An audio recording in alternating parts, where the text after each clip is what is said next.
নমস্কাৰ, এই মুহূৰ্তত আহি পৰিছে ৰাতিপুৱাৰ কেইবাটাও গুৰুত্বপূৰ্ণ খবৰ। আজি 21 এপ্ৰিল। অসমৰ লগতে ভাৰতৰ কেইবাটাও গুৰুত্বপূৰ্ণ খবৰ। প্ৰথমে আহো অৰুণোদয় আঁচনিলৈ। চৰকাৰে এইবাৰ অৰুণোদয় হিতাধিকাৰীৰ সংখ্যা 40 লাখলৈ বৃদ্ধি কৰিছে। গুৰুত্বপূৰ্ণ কথাটো হ'ল আগন্তুক দিনত এই সাহায্যৰ পৰিমাণ মাহিলী 3,000 টকালৈ বৃদ্ধি কৰাৰ পৰিকল্পনা কৰা হৈছে। এই আঁচনিত বিশেষভাৱে অগ্ৰাধিকাৰ পাব বিধৱা, অবিবাহিত মহিলা আৰু বিকলাংগ ব্যক্তিসকলে। ছাত্ৰ-ছাত্ৰীসকলৰ বাবে চৰকাৰে লৈ আহিছে দুখন বিশেষ আঁচনি।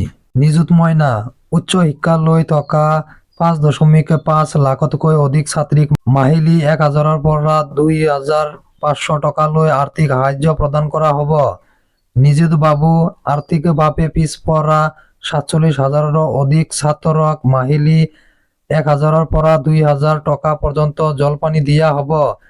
মহিলা সবলীকৰণৰ বাবে মুখ্যমন্ত্ৰী মহিলা উদ্যমিতা অভিযানৰ অধীনত প্ৰায় 30 লাখ মহিলাক 10,000 টকাকৈ মূলধন প্ৰদান কৰা হৈছে।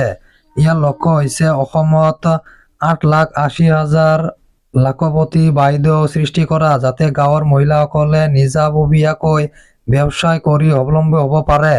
নিবনুৱা যুৱক-যুৱতীসকলৰ বাবে মুখ্যমন্ত্ৰীৰ আত্মনিৰ্ভৰ অসম অভিযানে নতুন মোৰ লৈছে।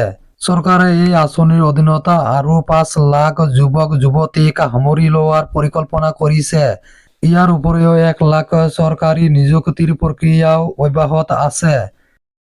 এনেকুৱা নতুন আপডেটৰ বাবে চেনেলটো ছাবস্ক্ৰাইব কৰিবলৈ নাপাহৰিব। ধন্যবাদ। জয় আই অসম।